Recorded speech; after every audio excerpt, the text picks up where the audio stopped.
The deep web murder show एक horror thriller movie है जिसमें डार्क वेब के बारे में बताया गया है, जहां पे इंसानों को मारकर लाइव दिखाया जाता है और इसके लिए कुछ लोग भारी भरकम पैसा भी लगाते हैं। आगे की बात जानते हैं कहानी में। मूवी के शुरुआत में एक घना जंगल दिखाती है जहां एक लड़की बेहोशी के हालत में पड़ी है और उसका नाम मैंडी होती है। जब मैंडी को होश आता है तो वो जंजीरों में बंधा हुआ था और चारों तरफ कैमरा लगाया हुआ था जिससे उस पर नज़र रखे जा रहा था। मैंडी वहां से निकलने की कोशिश करता है तो वो देखती है कि वहां कई सारा मिसिंग पोस्टर्स लगा हुआ था जिसमें एक पोस्टर उसकी भी थी। तभी वहां पे जोकर का मास्क पहने एक आदमी और औरत आता है और उसे इंजेक्ट करके बेहोश कर देती है।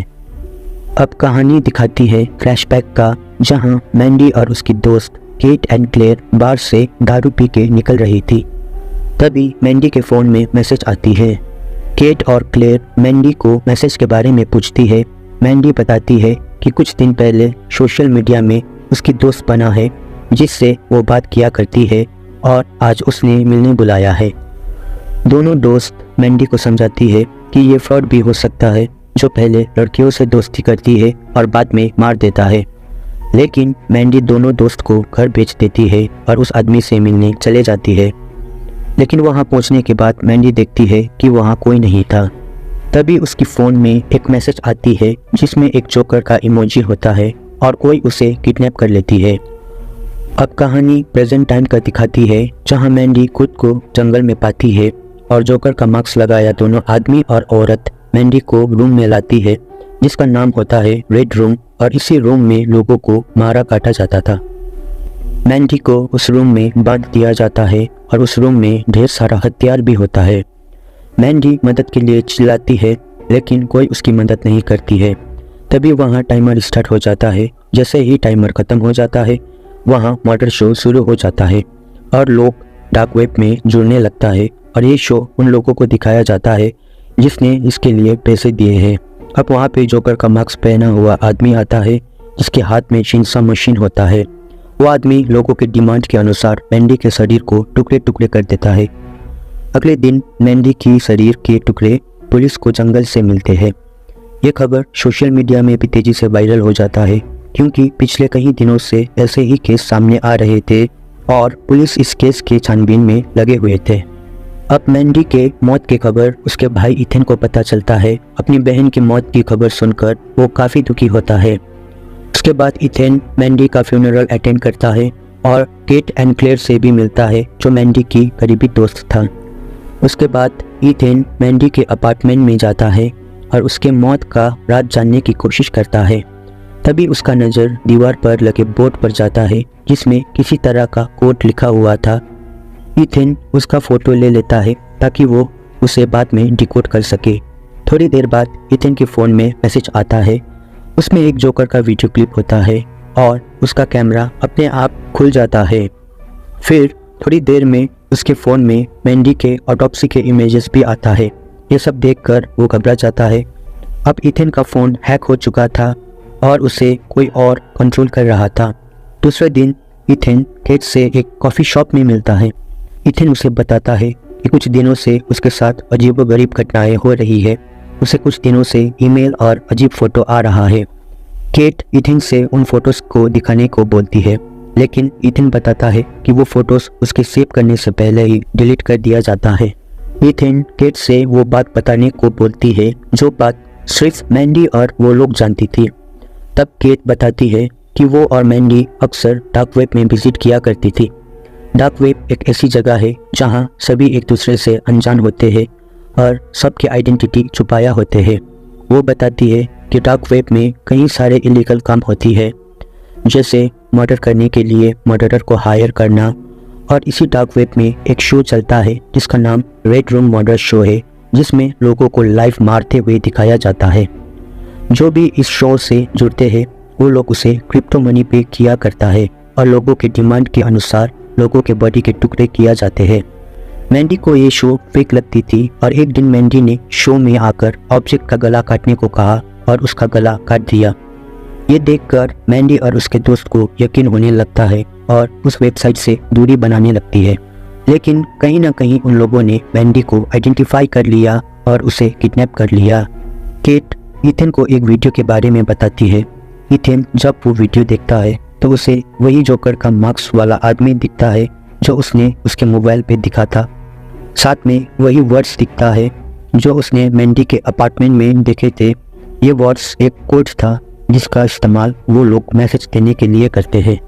ईथन उस कोड को डिकोड करता है जिसका मतलब था कि यदि तुम हमें ढूंढोगे तो हम तुम्हें ढूंढ लेंगे। तभी ईथन के फ़ोन में एक मैसेज आता है। जब वो मैसेज ओपन करता है तो देखता है कि उस मैसेज में उन्हीं के फ़ोटो थे, यानी उन पर कोई नज़र रख रहा था। अब दोनों बाहर आकर देखता है लेकिन बाहर कोई भी नहीं होता है। उन्हें नीचे ज़मीन पर एक पोस्टर मिलता है जिसमें केट की मिसिंग का खबर होता है, यानी इनका अगला टारगेट अब केट था। ईथन अब अपने दोस्त शैडो के पास जाता है जो एक हैकर होता है जिसको डार्क वेब का भी अच्छा नॉलेज था। ईथन शैडो को मॉडल शोरूम का वीडियो दिखाता है और उस वीडियो के बारे में सब कुछ पता करने को बोलता है, लेकिन शैडो बोलता है कि वो अभी दूसरे प्रोजेक्ट में काम कर रहा है और उसके पास टाइम नहीं है। ईथन फिर शैडो को बोलता है कि उसकी बहन को इसी शो में मार दिया गया था और वो इस वीडियो के बारे में पता करना चाहते हैं ताकि किसी और के साथ फिर ऐसा ना हो। ये सुनकर शैडो मान जाता है और बोलता है कि उसे थोड़ा टाइम चाहिए। उसके बाद ईथन केट के साथ वहाँ से निकल जाता है। केट ईथन को जाते समय एक डिटेक्टिव का कार्ड देती है जिसने मैंडी के केस के बारे में पिछले हफ्ते उसे इंटरव्यू दिया था। उसी वक्त केट को उसकी बॉस का मैसेज आती है कि उसे नाइट में आकर शोरूम में एक्स्ट्रा काम करना है। उसके बाद केट शोरूम की ओर निकल जाती है। केट अब शोरूम पहुंच जाती है और काम शुरू करती है। काम करते वक्त उसे कुछ आवाज़ें सुनाई देती है जिससे वो घबरा जाती है। तभी केट को ईथन का कॉल आता है जो कि वीडियो कॉल होता है। केट उसे बताती है कि उसे यहाँ अजीब आवाज़ सुनाई दे रही है और उसे बात करते रहने को बोलता है। बात करते करते दोनों ही अपने मन की बात बोलती है कि दोनों एक दूसरे को पसंद करते हैं। तभी अचानक लाइट कट हो जाती है और केट को लगता है शायद फ्यूज़ ऑफ हुआ होगा, इसीलिए केट फ्यूज़ ठीक करने जाती है। ईथन वीडियो कॉल में ही था और उसे एक आदमी दिखता है जो केट के पीछे से गुजरता है। ईथन केट को बताता है कि अभी अभी उसने किसी को उसके पीछे भागते देखा और उसे वहां से बाहर निकलने को बोलता है। फिर अचानक केट को एक म्यूजिक सुनाई देता है और देखता है कि वहां पे एक जोकर का डॉल था जो पहले नहीं था। उसके बाद जोकर का मास्क पहना आदमी हाथ में कुल्हाड़ी लेकर केट की तरफ बढ़ता है। केट भागने की कोशिश करता है, तभी दूसरा जोकर का मास्क पहना हुआ औरत उसे मारकर बेहोश कर देता है। ईथन वीडियो कॉल में ही होता है। मास्क पहना हुआ औरत केट के फ़ोन से ईथन को देख लेता है। ईथन उससे पूछता है कि तुम कौन हो, अगर तुमने केट को छुआ भी तो मैं तुम्हें मार डालूंगा। लेकिन वो जोकर का मास्क पहना हुआ औरत केट के फ़ोन से वीडियो कॉल कट कर देता है। अब वो लोग केट को किडनैप कर चुका होता है। उसके बाद हम देखते हैं कि केट को वो लोग पिंजरे में बंद कर चुका था। केट जोर जोर से मदद के लिए चिल्लाती है। तभी उसे बगल वाले रूम से आवाज़ आती है और ये आवाज़ उसी के फ्रेंड क्लेयर की होती है। उसके बाद जोकर मास्क वाला आदमी क्लेयर के पास आते हैं और इंजेक्शन लगा देते हैं। अब सीन चेंज होता है और ईथन को दिखाता है। ईथन उस डिटेक्टिव के पास जाता है जिसका कार्ड उसे केट ने दिया था। ईथन सारी बातें डिटेक्टिव को बताता है और मदद के लिए बोलता है, लेकिन डिटेक्टिव ईथन का हेल्प करने की बजाय उसे परेशान करने लगता है क्योंकि ईथन एक पॉडकास्टर था और उसने पुलिस के खिलाफ कुछ आर्टिकल लिखे थे। डिटेक्टिव से मदद न मिलने के बाद वो वहाँ से निकल जाता है। दूसरी तरफ जोकर मास्क वाला आदमी केट के सामने टीवी रख देता है जिसमें वो लोग उसे एक जिंदा आदमी को काटते हुए दिखाया जाता है। वो देखकर केट बहुत ज़्यादा डर जाती है।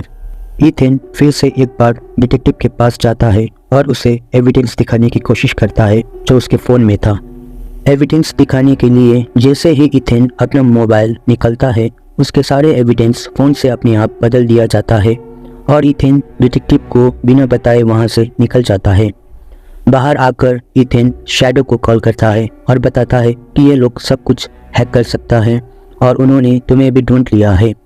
ईथन शैडो से उसके घर से निकलने के लिए बोलता है। शैडो बताता है कि उसने उन लोगों के आईपी एड्रेस ढूंढ लिया है। ईथन उसे आईपी एड्रेस नोट करने को बोलता है और वहाँ से निकलने को भी, लेकिन वहाँ पे जोकर मास्क पहना हुआ आदमी और औरत अब आ जाता है। जोकर मार्क्स वाला आदमी पहले शैडो का हाथ काट देता है और जान से मार देता है। इथेन अब शैडो के पास पहुंचता है तो देखता है कि वो मर चुका था। इथेन को शैडो के पॉकेट में आईपी एड्रेस मिल जाता है। उसके बाद इथेन उस जगह में पहुंच जाता है। वहाँ पे जोकर का मास्क पहना हुआ आदमी होता है। इथेन उसका पीछा करता है। तभी एक जोकर मार्क्स वाला आदमी इथेन पर हमला करके बेहोश कर देता है। उसके बाद हम देखते हैं कि उन लोगों ने इथेन को भी पिंजरे में कैद कर लिया था। दूसरी तरफ क्लेयर को एक चेयर से बांध दिया गया था। जोकर मार्क्स वाला आदमी अब चिंसा लेकर क्लेयर की तरफ बढ़ता है। क्लेयर मदद का गुहार लगाता है। अब इथेन पिंजरा को खोल के बाहर निकल जाता है ओपनर की मदद से, जो उसने शैडो के घर से लिया था, और केट को भी बाहर निकाल लेता है। अब दोनों हथियार लेकर आगे बढ़ने लगता है। तभी जोकर मार्क्स वाला औरत इथेन पर अटैक कर देता है, लेकिन केट उस पर पीछे से अटैक कर देती है। उसके बाद दोनों रेड रूम की ओर जाता है। उन्हें यहाँ पे क्लेयर का लाश मिलता है, जिसको वो लोग टुकड़े टुकड़े करके मार चुका होता है। थोड़ी देर बाद एक दूसरा जोकर मार्क्स वाला आदमी इथेन को खींचने लगता है। इथेन और उस जोकर मार्क्स वाले आदमी में लड़ाई हो जाता है। तभी इथेन उसे कुल्हाड़ी से मारता है और केट चिंसा लेकर उसका गला काट देता है, लेकिन जोकर मार्क्स वाला औरत वहाँ से भाग निकलती है। अब हमें 1 साल बाद का सीन देखने को मिलता है, जहाँ इथेन पॉपुलर हो चुका था क्योंकि उसने द मर्डर शो का आर्टिकल लिखा था और दूर दूर से लोग उसका ऑटोग्राफ लेने पहुंच रहा था। एक रात इथेन कूड़ा फेंकने जाता है और उसके साथ केट भी होता है। कूड़ा फेंकने जाते समय वो अपने साथ गन भी ले जाता है।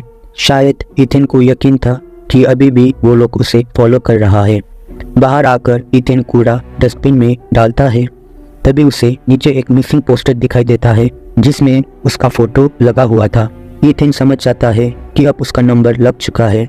वो गन निकलने ही वाला होता है। तभी उसे कोई अचानक इंजेक्ट करके बेहोश कर देता है। उसके बाद हम देखते हैं कि इथेन को जंजीरों में बांधा गया है और वहाँ पर बहुत सारे लोग जोकर का मास्क लगाकर खड़े थे। वो लोग इथेन पर बोली लगा रहा था। तभी वहाँ पे वही जोकर मार्क्स वाला औरत सामने आती है और सबसे ज़्यादा दाम लगाकर इथेन को ले जाती है। उसके बाद हम देखते हैं कि वो डिटेक्टिव जिसके पास इथेन मदद के लिए गया था, वो भी इस डार्क वेब मर्डर शो में शामिल था। इसी के साथ मूवी भी खत्म हो जाती है। सो फ्रेंड्स, मिलते हैं नेक्स्ट वीडियो में। Goodbye and take care.